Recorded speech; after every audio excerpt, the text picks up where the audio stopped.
Welcome back. Our next guest is best known for leaving behind the Labour Ward to become one of Britain's best-loved comedians, screenwriters and authors.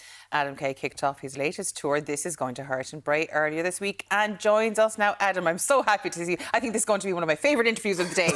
I'm going to ask you all sorts of weird and wonderful medical things. Go for it. But like, you trained as a doctor for years and years and years, but you've kind of segued away from that now. What made you make the leap? I had a bad day at work, basically, and you know, when you work in that sort of job, bad days are a lot worse than a microphone cutting out or something like that. Yeah. And I thought I'm going to take a couple of weeks out to reassess, and I'm 15 years later and still on my couple of weeks out. Yeah, well, it makes sense. No thoughts of ever going back, or? I mean, I do miss it. I mean, you miss what you. The reason it was a source of great material. It was a source of great material. But also, like, you do it to help people, and, you know, it's...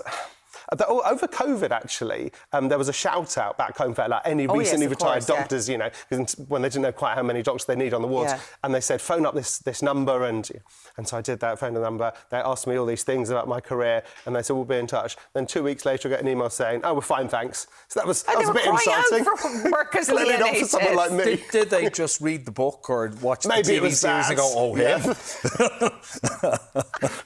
Oh, my God. But when you look through your career, of course, in OBGYN, you saw it all, literally saw it all. But there's a rise, there's a kind of a difference now. We saw recently that the way women birth is different. And did you see that when you were practicing as well, that a lot more C-sections, a lot more interventions? And was that more traumatic to witness?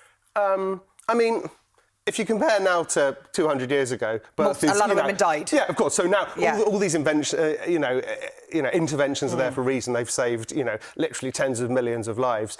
But yeah, there has been a recent rise in number of caesarean sections. I mean, I'm far from an expert. I've not been on Labour for 15 years, but I mean, population getting older, heavier, when they're giving birth, more people who are going through IVF, which means they're more likely of multiple gestations, and they need caesarean sections. And also, the medicine's perhaps practiced more defensively. If a unit's struggling, there have been some bad things, the doctors are more likely to do more caesarean sections and they're more likely to happen. Trying to get insurance in your field is practically impossible as well. For sure. Well, we're talking in the last 12 years of a jump from 29.6% to 40.6%. Yeah. I mean, that's a massive jump.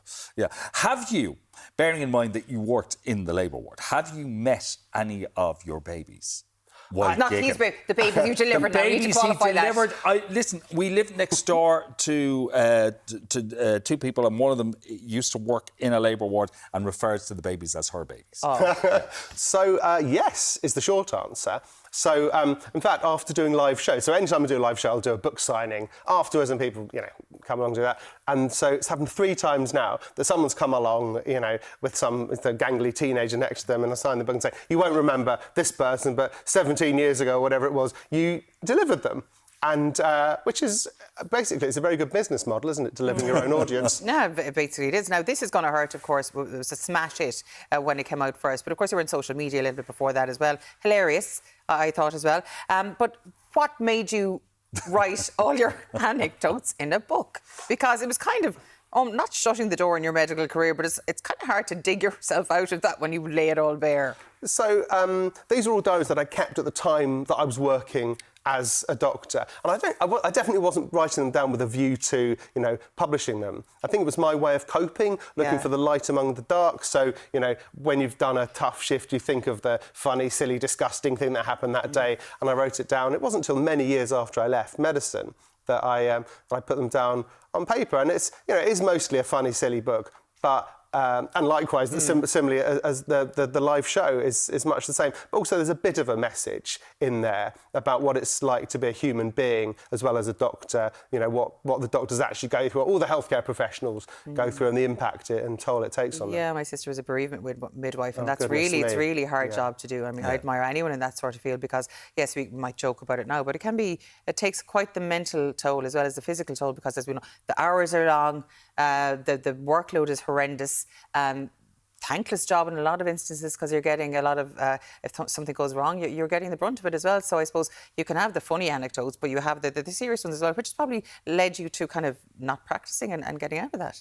Yeah, very much so. And in fact, the point of me writing these books is to, well, hopefully people enjoy what they're reading or seeing on stage, but also think a bit about the people who are looking after them, because we do need to care for the people who care for us. I mean, back home, the numbers are, absolutely shocking about suicide in medical professions. One doctor in the NHS takes their life every 3 weeks. One nurse takes their life in the NHS every single week.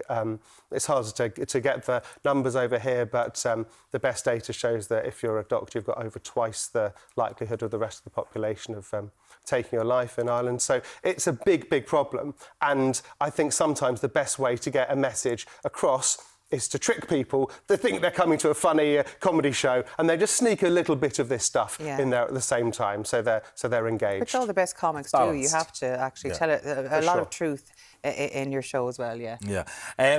Of course, it became a TV series. So yeah, that's good. But I also love the kids' books, the kids' TV. The Dexter Procter is going to be a TV show. So I love the whole premise that this genius, this 10-year-old genius, was speaking 4 seconds after coming out of the womb. Yeah.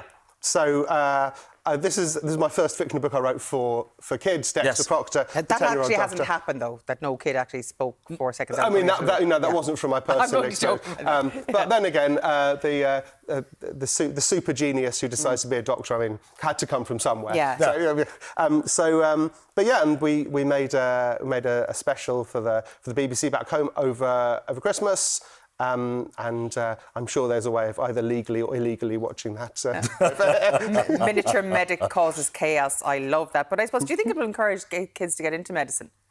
Yeah, I hope so, because I wanted to do a fun show set in a hospital that, even if it doesn't encourage them to go into medicine, demystifies the whole concept of the hospital, because, kids are likely to be in hospital at some point, either as a patient or visiting a relative, and it's a scary place, and so hopefully does that. And I think I've probably put enough people off being a doctor with This Is Going to Hurt, so maybe this show will balance it out and a few will go in. You'll bring them back. Bring them back.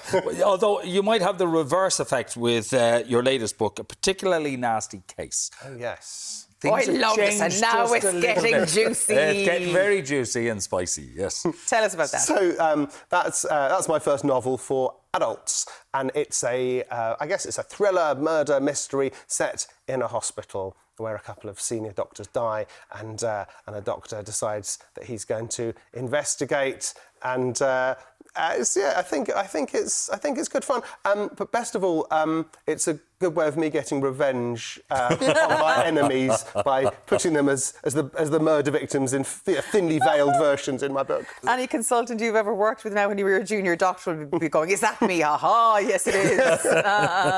And now, of course, I'm going to lower the tone completely. Of course, because completely. Anytime I have this a lot is the questions she's wanted to ask since yesterday's production meeting. In the medical field, and I'm my base sense of humour. I'm always fascinated about people that arrive in hospital with various objects in their person and how they got there. Oh, yes. And the excuses they make. And a lot, viewers, this is not a myth.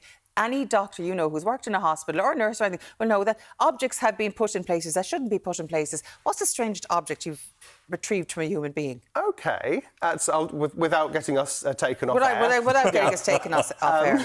So I'm going to say it was a Christmas shift when a woman attended with a string of fairy lights, which she'd switched on. In her person. Within her person, which brings new meaning to the phrase, "I put the Christmas lights up myself." What? She actually plugged them in? I plugged them in, turned them on, got some burns. She put the Christmas lights up herself. She I think that joke, inside, yeah. What a festive... Nice. I'm actually wondering how... Actually, I don't want to know how I think that would work. Yeah. Don't get any ideas. Do not do this at home. I know you might be taking your Christmas lights down because some people still have them up. Just be careful. Don't store them there for next year. That's all we'll say. No. You're touring Ireland.